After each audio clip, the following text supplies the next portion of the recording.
May plano ang Diyos para sa iyo. Hindi pinangarap ng batang pastol na si David na maging hari. Pinadala lang sa kanya ang keso at pagkain ng kanyang mga kuya na kasamang makikipaglaban nila Saul. Ngunit dahil sa pabuyang narinig, nainganyo siyang labanan si Goliath. Kahit wala siyang karanasan sa pakikipagdigma, pinanghawakan niya ang lakas ng loob mula sa Diyos na gumabay at nag-ingat sa kanya noong siya'y nakikipaglaban sa mababangis na leon at oso. Naniwala siya at natalo niya nga si Goliath. Gayunman, hindi ito magagawa ni David kung wala siyang matibay at malalim na pananampalataya sa kanyang inaasahan, ang Diyos. Mahaba pa ang panahon na lumipas at ang dami pa ring pinagdaanan na hirap ni David bago siya ginawang hari.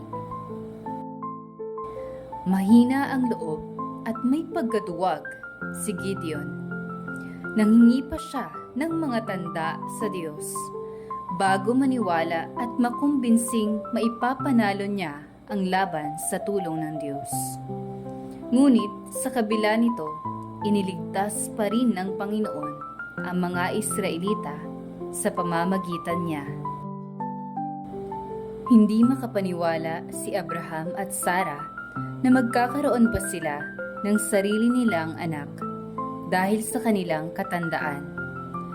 Ngunit sa kabila ng kanilang pagtawa at kawalang pananalig sa balitang ito, ipinagkaloob pa rin ng Diyos si Isaac sa kanila at sila'y napuno ng galak. Laging tinutuya si Hana ng kanyang karibal hanggang siya'y mapaiyak sa sama ng loob, madismaya at mawalan ng ganang kumain. Ngunit sa bigat ng kanyang kalooban, nanalangin siya ng mataimtim at buong puso sa Diyos na kung pagkakalooban siya ng anak, iaalay niya ito sa Diyos upang maglingkod sa kanya buong buhay. Sa takdang panahon, inalala siya ng Panginoon at pinagkalooban ng anak, si Samuel na naging tapat at mabuting lingkod ng Diyos. Nagalak si Hana, nagpasalamat at nagpuri sa Diyos. Pinanghawakan niya kung sino ang Panginoon, ang tanging may kakayahang magbigay ng buhay o bumawi nito, ang nagtataas at nagpaparangal sa mga mapagpakumbaba at ang nagbababa sa mga matataas ang loob at palalo, ang nagkakaloob ng mga biyaya at mga anak, at ang tanging may kakayahang bawiin ang mga ito. Nagduda si Zechariah nang ibalita ni Anghel Gabriel na magkakaanak sila ni Elizabeth. Nalimitahan ang kanyang isipan dahil batid niyang si Elizabeth ay baog at sila'y matatanda na. Ngunit kahit na ganito ang kanyang reaksyon, ipinagkaloob pa rin ng Diyos si San Juan bilang kanilang anak at sila'y nagalak, nagpuri at nagpasalamat sa Diyos. Anong malay ni Ruth na mamamatay pala ang kanyang asawa at maaga siyang magiging balo? Hindi din niya alam na sa kabila ng trahedyang ito at kahirapan na dinadanas nila, magkakaroon pa pala sila ng pag-asa. At siya pa pala ang pagmumulan ng lahi ni David, bagamat hindi siya Israelita. Isang simpleng dalaga si Maria nang siya'y piliin ng Diyos upang maging ina ng kataas-taasan. Kalakip ng tuwa ang mga sakit na pinagdaanan din niya, lalong-lalo na sa pagkadurog ng kanyang puso dahil sa pagpapakasakit, pagkapako at pagkamatay ng kanyang minamahal na anak. Ngunit matapos ang lahat ng ito, nanatili siyang nananalig at naghihintay sa Diyos. Napalitan ng sukdulang galak ang kanyang pighati. Nang muling nabuhay si Jesus. At matapos ang kanyang simple at mahirap na pamumuhay, siya ang unang tagasunod ni Jesus na naging patunay ng buhay na walang hanggan nang siya'y iniakyat sa langit. Ang simpleng birhen ay siya palang magiging reyna ng langit at lupa. Mangingisda, trabahador, makasalanan at mga simpleng tao lamang ang mga alagad ni Jesus.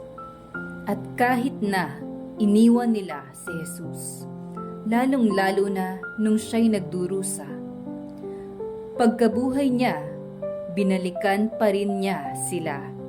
At sila pa rin pala ang pinagkatiwalaan niya sa pagpapatuloy ng kanyang misyon.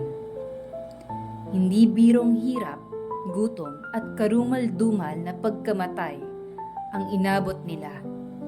Ngunit matapos ang saglit na panahon nila dito sa lupa ay ang walang hanggang masaya at masaganang buhay sa langit, kapiling ang Diyos.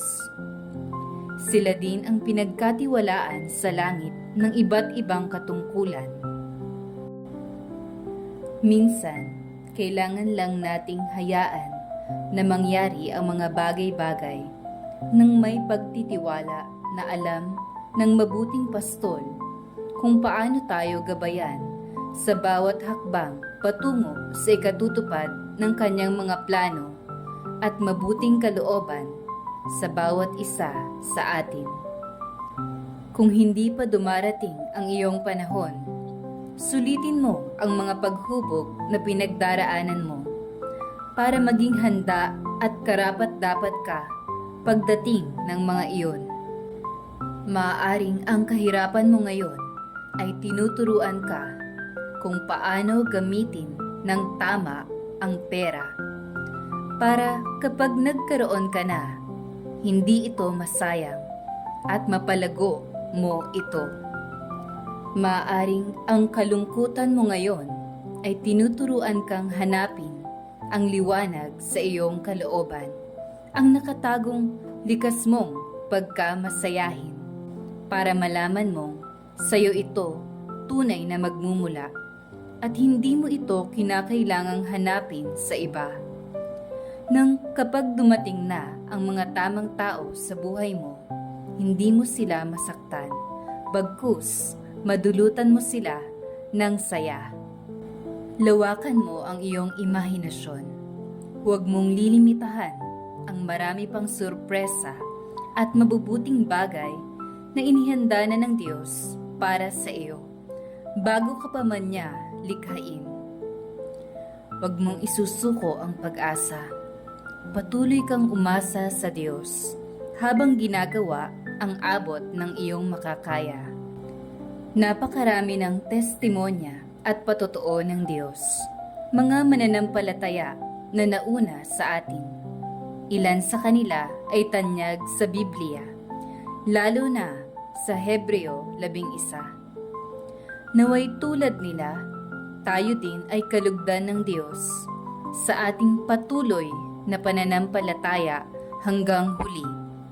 Pananampalataya na hindi nakabase sa mga hinahangad natin dito sa lupa, kundi nakabase sa pagmamahal ni Kristo at sa langit na pangako ng Diyos.